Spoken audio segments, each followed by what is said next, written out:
Alright, so we are going to make a bridge that goes across this Waller Creek. If I go to Edit in Place here, you'll see that there are several lines that go across here that are allowing us to put this adaptive component on it. So we're going to set up this file to do that. So that's what this first video is going to be about. Go ahead and finish this mass here and delete it. Okay, if I go into my site plan, you'll see that I have several reference planes that we're going to make. So I'm going to delete those. I'll go ahead and delete the scope box, and then I'm going to go into my south elevation, and I have a couple of levels that I've created. Pavilion Plan A2, I'm going to delete that, and then I'm going to delete Pavilion Plan A1 and delete that. Alright, so the first thing I'm going to do is go to my site plan, and I'm going to create a scope box where we're going to want the pavilion, or the sort of a landing spot for the beginning of the bridge. If you want to, you can select the topography and edit the surface and pick the individual points and create a flat spot like I did around here that's at -3 feet, or just to figure out where the topography is, it's a good way just to pick a point and you can find the elevation. Okay, so once you've done that, go ahead and close out of there.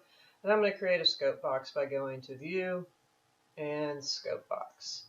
And we'll just put a scope box around this area right here. And then I'm just going to name that Pavilion, Scope Box Pavilion, so I know what it is. Then I'm going to create a couple of levels for us, and that this is at -3, we know that, so I'm going to go into a section here that you can create if you like by going to View and Section and left-clicking and left-clicking. What you want to make sure is that if you pick the section line, that you have a view range that goes, you know, somewhere near the back of your scope box there. So when we draw reference lines in there, we'll be able to see them. All right, so I'm going to go to this section by double-clicking on the blue side of it. And this is where our scope box is for the pavilion, so I'm just going to pick it and pull it down a little bit into the earth. Then I'm going to create a level right here by going to Architecture, Level, and I'm going to left-click near where I want it to be and drag to the left. And it starts naming it at Pavilion A3 since I had A1 and A2. I'm going to rename that to Pavilion A1 and enter. And it's going to rename the view that it created over here, so I'll just say yes. And then I know that I want that at -3 feet since we checked the topography, so -3. And now that pavilion is equal with my topography. Now I'm going to go create another level. And you'll notice when I create the level that it's making a plan view, and you can set the plan view types that it's making. So that is why it's creating the view over here. So I'm just going to left click, and when the blue alignment line comes up, left click, and it's doing Pavilion Plan A2, and I want that to be at 12 feet. So that gives us a top and a bottom for this.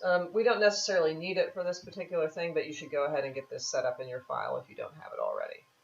Okay, so for the next installment, or the next thing we're going to do is we're going to put in the reference planes we're going to use to draw the lines. So I'm going to go to my site plan, and I'm going to come over here, and I'm going to go to Architecture and Reference Plane.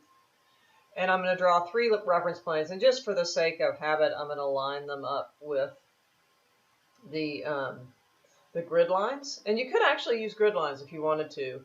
Grid lines are actually reference planes with notation on them. So I'm going to go left click here for the reference plane. Sorry, they're grid lines. Grids are reference planes with notation on them, not reference lines. They're reference planes. So left click here to complete that reference plane and name this one. We'll name this Bridge South, so BS.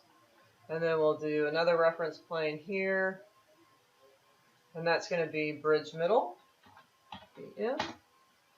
And then another reference plane here, and that will be Bridge North. All right, so now I have 3 reference planes, which are basically just planar. They're coming at us in the Z, and they go on in infinity, set up that we can now draw lines on to create the lines we're going to make the bridge with. So when we come back, we'll do that.